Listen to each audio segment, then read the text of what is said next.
안녕하세요. 돈 파는 가게 대표 사원 김강주입니다. 안정적인 노후 생활을 위해서 임대소득을 생각하시는 분들 많죠.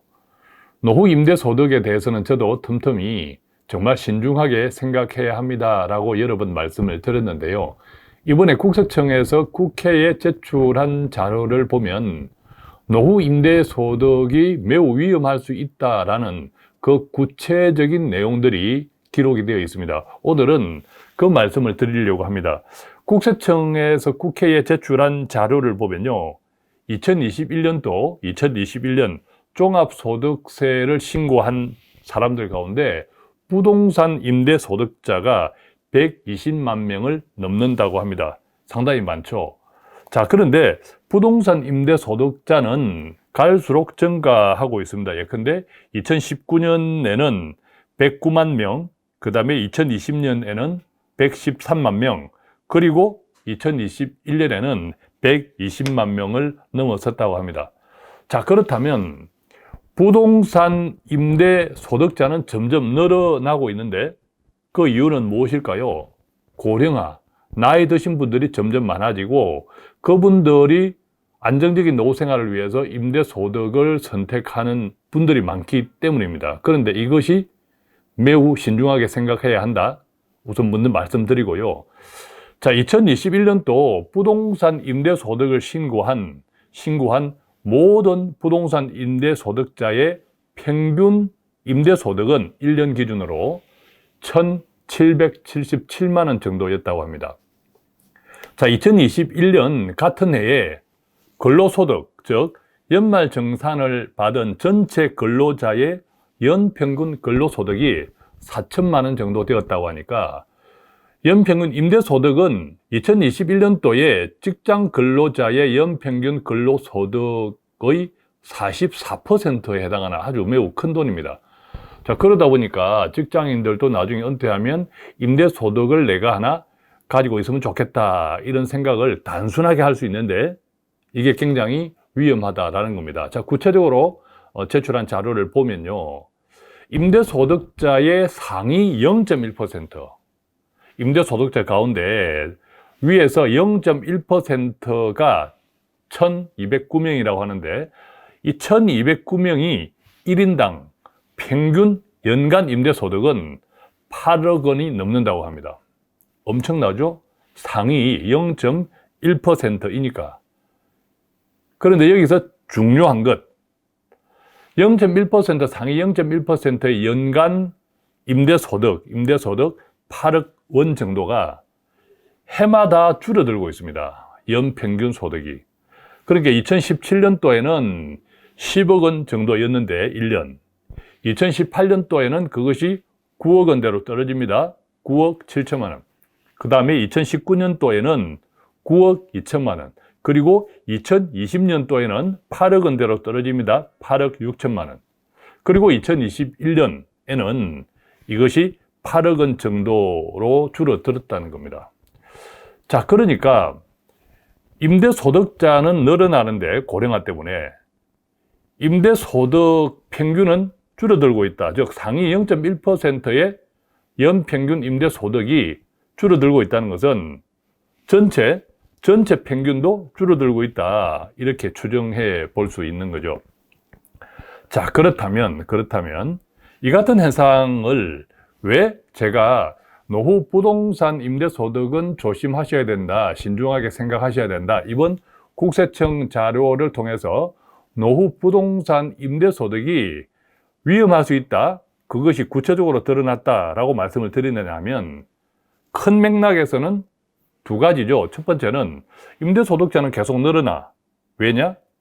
노령화가, 즉 노인 인구가 늘어나니까. 또 그분들은 부동산 성공 신화, 부동산이 계속 좋았던 시대에 로망이 있죠. 그 기억들이 있기 때문에 시대 변화와 상관없이 정서적으로, 무의식적으로 부동산 임대소득을 생각하는 거죠. 자, 그러니까 임대소득을 내가 얻겠다. 즉 부동산 임대로 내어놓는 물건들은 많아지는 거죠. 고령화 현상 때문에. 그런데 앞서 보았듯이 임대소득의 평균은 줄어들고 있어.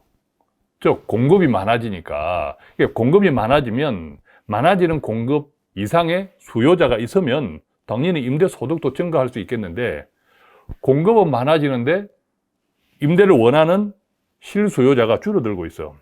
임대소득이 감소하는 원인이다라는 거죠. 왜 줄어들까요? 당연하죠. 고령화는 되는데 생산활동인구, 저충산으로 인해서 전체 인구가 줄어들고 생산활동인구, 즉 경제활동인구인 사무실을 원하는 사람들이 줄어들고 있기 때문이죠. 그 다음에요, 더 중요한 것, 요즘 역세권에 가보아도 역세권 지하도 출구에서 나와서 조금만 걸어가면 사무실이 공실 많습니다. 왜 그럴까요? 코로나를 겪으면서 소위 언택, 집에서 일하는 사람들이 많아졌다는 거죠. 기업들도 집에서 일을 할 수 있도록 많이 장려하는 그것이 코로나 이후에 하나의 패턴으로 정착되어 있습니다. 자, 그러다 보니까 무인 점포도 많아지고 있죠. 기계가 일을 하는 점포, 또 온라인 쇼핑 등도 훨씬 많아졌습니다.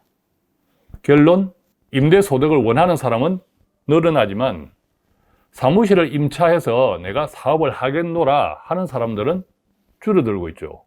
그 결과 당연히 월세, 임대소득 평균도 떨어지고 있는 거죠. 그렇다면 앞으로는 어떻게 될까요? 당연히 더 떨어지겠죠. 그런데 건물이라는 것, 상가라는 것은 내가 한번 매수를 하면 되팔기가 쉽지 않습니다. 상권이 좋지 않으면, 그죠? 계속 공실이 많아지는 상권을 누가 사겠습니까? 설령 누구한테 판다 하더라도 소위 마이너스 프리미엄을 받고 팔 수밖에 없는 거죠.